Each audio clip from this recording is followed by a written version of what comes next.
Welcome back to JelloAdventure. Today we are going a little bit out of the realm of typical Jello fare, and we are making one of our first out of several Jello recipes that require the addition of canned or frozen seafood. We're going to be starting with the Informal Salmon Salad Loaf. We're going to start with some chopped vegetables, and that's going to include olives, carrots, celery, and some pickle relish. I don't have relish, but I do have pickles and sugar, so that's what we're gonna go with. I'm just gonna kind of dump all this out. And I'm gonna put the lettuce back, because the lettuce is for later. We're going to need 1/6 cup of olives, which is about 2.5 tablespoons, maybe 2 tablespoons and 2 teaspoons. Unfortunately, I don't think I grabbed enough, so we might just have to use what we have. Yeah, it looks like we only have about a tablespoon of olives, which is really too bad because it kind of violates the spirit of this show, but I guess that's what we're going to use. Then we need 1 tablespoon of pickle relish. Cut up my pickles really small here. Okay, there's our tablespoon. And we're supposed to add another teaspoon, which looks like this is pretty close. So there's our pickle. I'll go ahead and add some sugar in a second. And then we're going to need 1/4 cup, 1 tablespoon, and 1 teaspoon of carrots. I really don't think I grabbed enough today of any of these things, but it calls for shredded carrots, so I'm just gonna shred up all that I have here, and then we'll measure it out. So here's our chopped carrot. I realized that the amount that I just listed of carrot that we needed is almost exactly a 1/3 cup. So we're gonna measure that out into our 1/3 cup. And then I also added the sugar and just a little bit of vinegar to make up for the lack of pickle that we have. But that's okay because our next step also calls for lemon, which I also don't have. So that'll hopefully make up for that. And it looks like we're just a little bit short on carrot, which is okay because the amount of salmon we're using is actually just a little bit short of 1/6. So if everything's just a little bit off, that's okay because they're all equally off. Then next we're going to add 1/6 cup of chopped celery, which is in here. I'm surprised this one actually doesn't call for onions.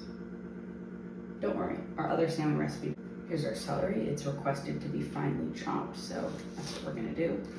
And then I'll measure it out. Here's our celery, which we're going to add. And then up next, we're going to add about 1/4 and 1/16 of a teaspoon of salt. And normally we'd be adding some Tabasco sauce, but I don't have any, so instead I'm going to use just a little bit of cayenne pepper, and we also have that vinegar that we added in. There's our cayenne. And now we're going to bloom some gelatin, about 1/2 and 1/4 teaspoon, in about 2 teaspoons of water. Here's our plain gelatin.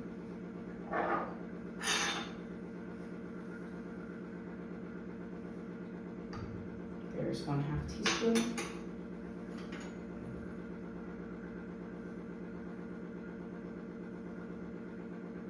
And there's 1/4 teaspoon. So we're going to stir that up.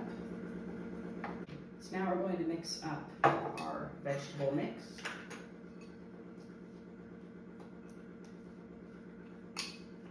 And then next we're going to add our 1/2 tin of canned salmon.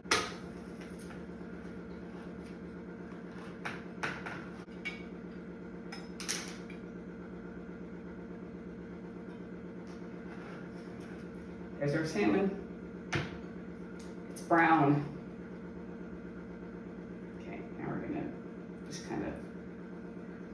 separate it and guesstimate how much is half of a can.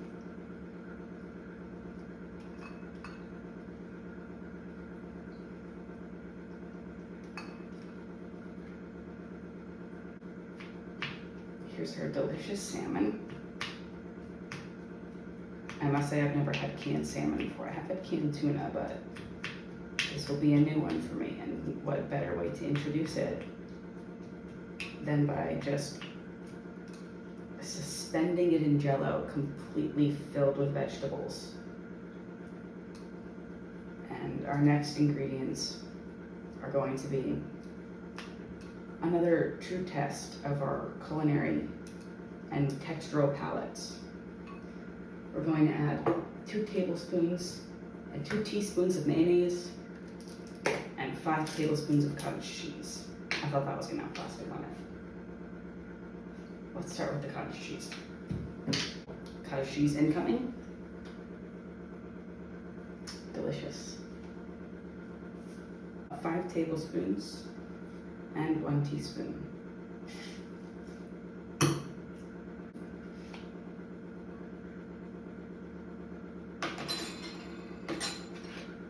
Okay, there's our lovely dairy addition. Then we're gonna add our mayonnaise.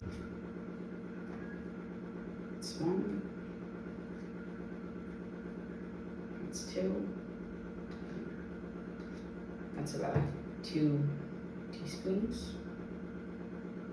And then finally, we're going to add our Jello mixture, which has gotten so hard I can peel it out with my hand. I don't think that was supposed to happen.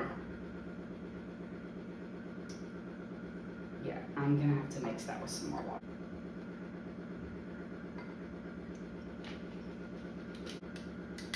Yeah, I'm gonna have to microwave that briefly. I can't see how that could have possibly been right. Okay, I need that 15 seconds and about another tablespoon of water, and that should do it. So we're gonna add that to our lovely concoction. And now we mix. Honestly, thinking about it, it really kind of just is a normal tuna salad or salmon salad with some cottage cheese and some Jello. But if you remove the Jello aspect from your mind and maybe the cottage cheese, and you think about all of the other elements together, it really kind of just sounds pretty normal. In the cookbook it says that this is good served with dinner rolls. You could just think about it as a deconstructed tuna salad sandwich. So here's our mixture. Give you a nice little close-up.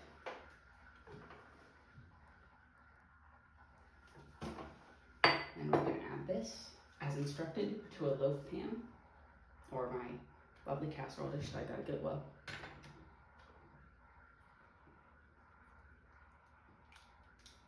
The pour. I know how it looks, I know how it sounds. That being said, I don't think it's going to be that bad. I'm going into this one very confident, maybe a little overconfident, but I truly don't think it's going to taste awful or even really bad at all. I think it'll taste pretty familiar. And so that's it. We're going to wrap this up. We're going to set it in the fridge, and then we're going to serve tomorrow on salad greens. This is going to be my first day of school lunch. My first day of actual university classes, and this is what I'm treating myself to at the end of the day. That just set in. It's gonna be a great year. Right, so it is one day later. I've just finished my classes for the day, and we're now going to open up our Informal Salmon Salad Loaf. I have not looked at it since I put it in the fridge last night, so.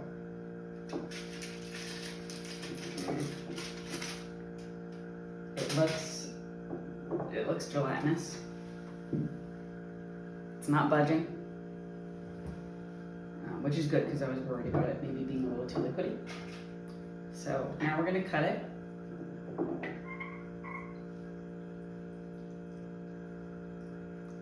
It's pretty smooth. It's holding its shape fairly well.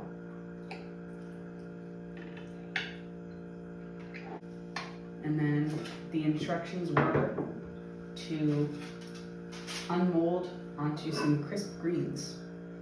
So I've got some greens, and I also have a piece of my microwave bread because it said it's good with dinner rolls. I can also totally make a video about the microwave bread at another time.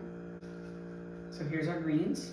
And now we're going to, we can't really unmold, but we're gonna scoop. Okay, well, it held its shape.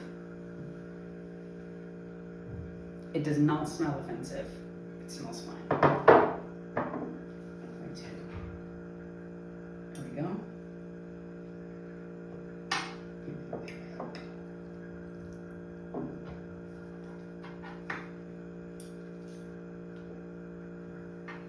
Lovely.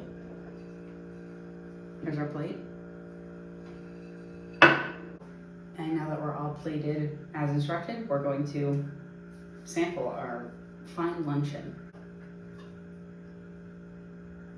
One truly pauses at the appetizing massage.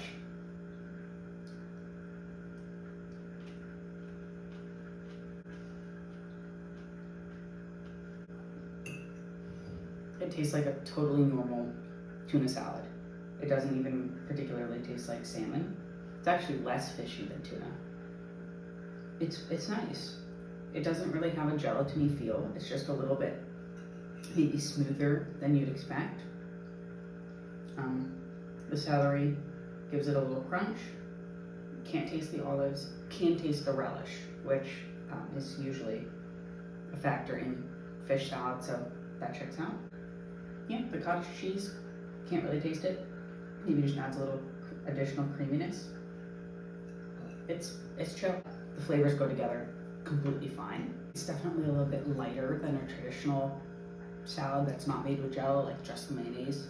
I think with the cottage cheese and the gelatin, that's what's helping it be less heavy, but it's actually, I like it better. I think it's a little easier to eat. It's good on lettuce. I'm gonna try it on the bread. I don't know if it said to serve on the bread. I think it might have just been with the bread, but here's a little piece of my bread. And then I'll just scoop a little bit on there.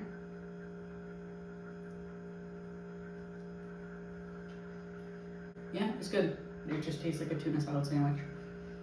Just with a slightly milder flavor due to the salmon. This is good. I actually do like this better than a traditional fish salad that's not made with Jello. I enjoy this. I am actually really liking it.